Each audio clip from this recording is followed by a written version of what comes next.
Dear students, आप सभी का स्वागत है मेरे चैनल में। आज मैं लेकर आया हूँ ज्योमेट्री की एक और वीडियो, पेयर्स ऑफ एंगल्स। इससे पहले मैंने आपको line and angles and types of angles के बारे में बताया था। इन दोनों वीडियो का लिंक मैं डिस्क्रिप्शन में दे दूँगा, आप वहाँ से वीडियो देख सकते हैं। चलिए हम शुरू करते हैं हमारा आज का topic, pairs of angles. Pairs mean two things of same type. एक तरह की दो चीज़, उसको हम बोलते हैं पेयर। तो यहाँ पर हम बात करेंगे एंगल की।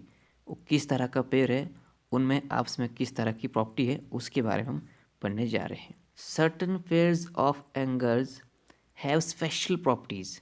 Let us learn about the properties of pair of angles.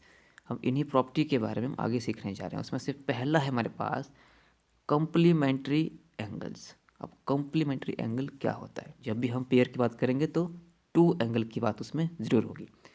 If the sum of measure of two angle is 90 degree they are called complementary. Simple सा बोला है, if you have two angle and the sum of this two angle is 90 degree they are called complementary. ऐसे दो angle जिनका सम करने पर 90 degree आता है, उनको हम बोलते हैं कॉम्प्लीमेंट्री एंगल। बहुत ही सिंपल है। Each angle is said to be complement of each other. वो दोनों एंगल आपस में कॉम्प्लीमेंट होंगे। अभी मैं आपको बताता हूँ। Suppose we have angle 40 degree. हमारे पास कोई 40 डिग्री का एंगल है और दूसरा हमारे पास एंगल 50 डिग्री का है। अब इन दोनों का सम 90 डिग्री होता है, तो हम ये कौन सा पेयर हुआ? Complementary angle. इन दो का सम 90 होता है। ये दो एंगल आपस में कॉम्प्लीमेंट है। हम बोलेंगे 40 degree is complement of 50 degree. 40 का कॉम्प्लीमेंट 50 और 50 का कॉम्प्लीमेंट 40। नेक्स्ट है हमारे पास supplementary angles. If the sum of the measure of two angle is 180 degree, they are called supplementary. Each angle is said to be supplement of each other. Same वही बात है, लेकिन difference कहाँ पर है?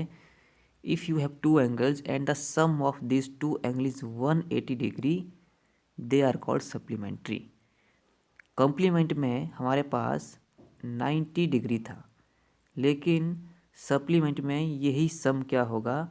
180 डिग्री होगा, तो वो आपका सप्लीमेंट्री होगा। एग्जाम्पल देखते हैं। 90 एंड 90 दोनों को सम करेंगे तो 180 आता है। 40 एंड 140 इन दो का सम करेंगे तो 180 आता है। 100 एंड 80 इनका भी सम करेंगे तो 180 आता है। These are the example of pairs of supplementary angle. क्या सीखा हमने? ऐसे एंगल जिनको सम करने पर, प्लस करने पर 180 आता है, उनको हम बोलते हैं सप्लीमेंट्री एंगल्स। सिंपली हम क्या बोलेंगे? Angle 1 plus angle 2 is equal to 180 degree. ऐसा हुआ तो ये सप्लीमेंट्री एंगल है। यदि angle 1 plus angle 2 is equal to 90 degree, तो वो आपका कॉम्प्लीमेंट एंगल है। सप्लीमेंट्री और कॉम्प्लीमेंट्री आपका यही है बस। टू एंगल का सम 180 हुआ तो सप्लीमेंट्री, टू एंगल का सम 90 हुआ तो कॉम्प्लीमेंट्री। Adjacent angle. अब पहले हम सीखेंगे ये वर्ड एडजेसेंट क्या हुआ। इसका मीनिंग हुआ close to something. Close to something, किसी के नज़दीक या बगल में। ऐसा एंगल जो साथ में है, दूसरे एंगल के साथ में ही है, उसको बोलेंगे हम एडजेसेंट एंगल। एग्जाम्पल, आपके पास सपोज ये एंगल है और दूसरा एंगल इधर ही है, तो ये फर्स्ट एंगल, ये सेकंड एंगल, तो ये दोनों साथ साथ एंगल है। जब ये साथ साथ है तो ये है आपका एडजेसेंट एंगल। ऐसा एंगल कॉमन वर्टेक्स इसमें होना चाहिए, कॉमन आर्म होनी चाहिए। ये एक एंगल है, ये इसका वर्टेक्स है, और ये क्या हो रहा है? ये इनका कॉमन वर्टेक्स है। दोनों एंगल का ये कॉमन वर्टेक्स है, और एक क्या उसमें होना चाहिए? एक कॉमन आर्म होना चाहिए। ये देखो, ये वाला ये कॉमन है। ये कौन सी आर्म है? ये कॉमन आर्म है। कॉमन मीन सेम, ये सेम है, ये इसके लिए भी यही आर्म यूज़ हो रही है और इस एंगल के लिए भी यही आर्म यूज़ हो रही है। तो ये आपकी कॉमन है और ये कॉमन वर्टेक्स है। एंगल कब बनेगा?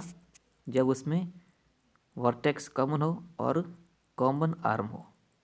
नेक्स्ट है vertically opposite angle. When two line intersect at a point, angle formed by two intersecting line are called vertically opposite angle. Simple बोला है, we have two lines when they intersect at a point, suppose at P two lines intersect, angle formed by two intersecting line they are called vertically opposite angle। हम यहाँ पर देख सकते हैं, यहाँ एक एंगल बना, ये दूसरा एंगल बना, ये तीसरा एंगल बना और ये चौथा एंगल बना।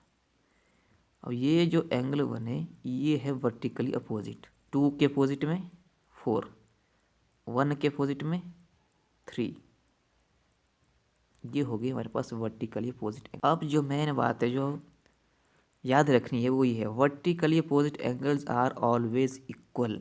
वर्टिकली अपोजिट एंगल हमेशा इक्वल होंगे। हमने क्या बोला, ये एंगल और ये एंगल वर्टिकली अपोजिट है तो ये एंगल और ये एंगल इक्वल होगा। सपोज हम इसका नाम देते हैं, ये 1, ये 2, ये 3 और ये 4। क्या बोला है? Vertically opposite angles are equal. It mean angle 1 will equal to angle 3, angle 2 will equal to angle 4। How? Why? Vertically opposite angle. ये लाइन हमने याद रखनी है, vertically opposite angle are equal, always equal, ये हमेशा इक्वल होंगे। जब भी 2 लाइन इंटरसेक्ट करेगी उसमें जो एंगल बनेंगे, जो आमने सामने वाले एंगल है वो दोनों हमेशा इक्वल होंगे। लीनियर पेयर क्या है? A pair of adjacent angles is said to be form a linear pair if the non-common arms are opposite rays and the angles are supplementary। इससे पहले हमने क्या देखा था? adjacent angle. कैसे? ये आपकी कॉमन आर्म होती है, ये रे और ये रे, ये है नॉन कॉमन आर्म, सिर्फ ये वाली सेम है, ये आपकी नॉन कॉमन आर्म है। तो इन दो के बारे में ही बात हुई। If the non common arms, ये जो नॉन कॉमन आर्म है ये और ये आर अपोजिट रेज, कैसी होगी? ये अपोजिट। जब ये वाली रेज यहाँ पर आएगी तब बनेगा लीनियर पेयर। तो लीनियर पेयर इस तरह का होता है। और आगे क्या बोला है? ये जो एंगल है and the angles are supplementary, ये जो 2 एंगल इसमें बने हैं ये होंगे सप्लीमेंट्री। मतलब इन 2 एंगल का सम होगा 180 डिग्री। तो हमने सिंपली याद क्या रखना है कि लीनियर पेयर इस तरह का होता है और ये सप्लीमेंट्री होता है। अब ये लीनियर पेयर आपका ऐसे भी हो सकता है।